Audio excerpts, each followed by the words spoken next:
na lang.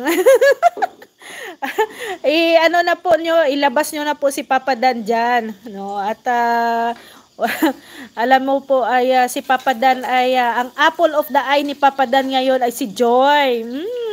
Totoo naman po na may jowa na si Papa Dan. Aminin na nga natin to. Totoo po may jowa si Papa Dan. Yun nga lang si Joy po yun. No, ang pangalan po Joy, no, yung jowa ni Papa Dan.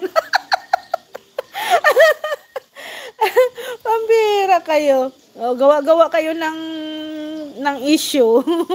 Tapos pag itatanong natin kay Kalingap Dan, sasabihin nyo, ito talaga si Rhea Olarte, nag-uuna-una sa mga issue, no? Naggagawa-gawa ng mga issue.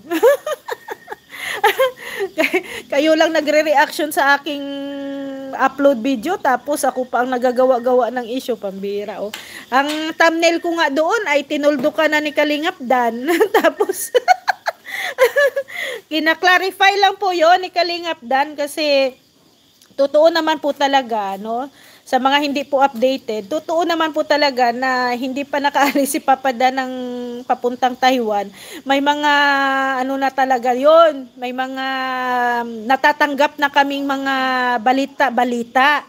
Kaya syempre hindi naman namin ma-interview si Papa Dan or maitanong kasi nandoon man siya sa malayo. O isa opportunity namin nung pagbalik niya dito para maliwanag, malinaw. Mas maganda kasi yung malinaw. Kaso lang may mga ilan-ilan talaga na ewan, no? Ewan ko lang, no? At kung saan galing ang saan nila nilagay ang kanilang mga isip at hindi pa rin malinaw sa kanila. Kaya kami napapagod na kami magpaliwanag or magsabi sa inyo, no? Bahala kayo sa buhay nyo. Bahala kayo sa buhay nyo kung hindi kayo maniniwala sa amin. Alangan naman pati kay Kuya Bal hindi kayo maniniwala. Ano? Wala ngang jowa si Papa Dan, si Joy lang. Si Joy ang jowa ni Papa Dan. Tuloy ba ang ribbon cutting Ate Lily Bituliza baka sa Wednesday kasi pabiyahe ng Gumaka sila kuya, baka bukas pa ang balik noon. Kasi maglilipat po ng landing pad sa Gumaka, i-move sa Lopez, Quezon. So, kaya ano po, baka sa Wednesday ang tawag nito, ang ribbon cutting. Sayang oras mo dyan, Ate Rhea. Oo nga, dilulog galaya, natin, bahala sila dyan. Kaya nga kami ay patawa-tawa na lang, bahala sila dyan at ayaw namin kung ayaw nyong maniwala sa amin, bahala kayong ma-stress. Basta kami, tawa lang kami, tawa. Masaya kami. Lusaw na utok ni Kimberly din, hindi makapag-isip ng maayos. Ayan, Narsiang, shout out Narsiang. Pambira. Pag mag-comment kayo, kailangan siguraduhin ninyo yung matibay ang mga ebidensya. Hindi yung mga hindi yung mga kuro-kuro tapos namamalik mata pa kayo. Hindi yun sila tunay mga viewers. Yes, Tomasita Bibita. Yung gumagawa po ng mga issue, hindi talaga yan hindi naman talaga yan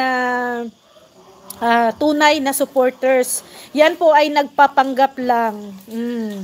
Kaya nga kami ay hindi kami agad-agad na mga naniniwala, no, sa mga sabihin na ay kami, solid kami, ganyan. Ay naku po, no, kasi yung solid po talaga ay hindi mga close-minded, no. Ang mga solid supporters po ay mga open-minded po ang mga yan, no. Velma, kaso sabi nga ni Kuya Andy sa mga basher, wag daw nilang silang dalawa ni Nay Emila, kaya mga basher wag ng mga issue. Ayan. Naku, ayaan mo yan, Ate Rhea, basta tayo masaya. Yes, sobrang saya. Ay, grabe talaga ang photoshoot, no? Yung mga tinginan ng dalawa, no? Yung tinginan ng dalawa ay grabe talaga. Scouting mo si Kimberly, refer kay Kalya. Dilolo ng gala, wag na nating ipagamot yan at masasayang ang ating gastos. Yung yung mga tinginan ng dalawa, no? Ay grabe talaga.